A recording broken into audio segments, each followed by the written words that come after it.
to use Google Calendar as a to-do list. So if you want to use Google Calendar as a to-do list, then what you need to do is first open up your browser. Once you open up your browser, go with your account, go with the upper right, which has Google Apps, and here you may have your Google Calendar. So open up your Google Calendar, or you can just search for calendar.google.com and log into your account. Now, Google Calendar is open, right?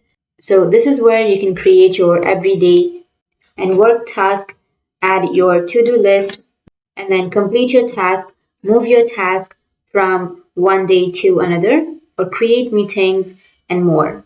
So the first thing you need to do is simply open up your Google Calendar. And if you've not logged in, then you just need to simply go and create your account. And once you've created, you need to log into your account. So this is my Google Calendar, and you can see here that I don't have any task. So let's create some task right here. So go with the upper left, which has that create option, and then you can create event, task, and appointment schedule. But there is also another way. So what you can do is, for example, I want to create a task on Thursday with around 7 a.m. or 10 a.m. So what you need to do is just click on the Thursday 10 a.m. And once you click on that part, then it will already take you to this kind of interface. So go with event, task, or appointment schedule. So I'll be choosing task, and you can add a title to your task. So I'll be choosing demo, and then you can choose if you want to repeat it or if you don't want to repeat it, and then enter a description. So if you go with the time, then you can simply select the time or change it from here. And if you go with this option, then you can simply choose daily. If you want to repeat it daily, you can choose daily, or weekly on Thursday, monthly on the second Thursday, or annually on November 14th, and everything. Or you can also go with custom.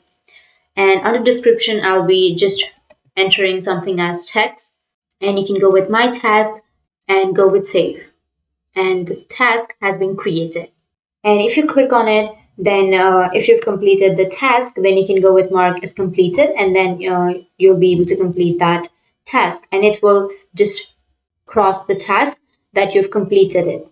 Or if you want to mark as incomplete, then you can go with that. Or if you want to delete the task, go with delete, and it will be deleted. And in this way, you'll be able to add as many tasks or as many events as you like. You can simply create a meeting. You can go with the appointment schedule, and you can add the appointment schedule. And creating an event is also simple. You can simply go with event, and then you can go with the add guest if you want to add some guest, and add the Google Meeting video conferencing. And you can add the location or description or Google Drive attachment, and go with save, and the event will be saved. Now, if you want to, if you have many tasks or many events, and if you want to sort that out, then what you can do is just right click on it, and then you can choose the color. So if you choose the red color, then it means that your events will be with the red color, and you'll be able to just sort out your events in the middle of all of the tasks or appointments. But let's say if the event has been delayed. So you don't need to go and just create another event with the next date. But instead of that, what you can do is just drag and drop that to the day in which you're comfortable. So for example, I'll be choosing it Friday with the same time. And you can see that it has been transferred from this day to this. And you can also invite different people to your task. And in this way, you can use your Google Calendar as a to-do list. And if you have any questions, feel free to comment below. Thanks for watching.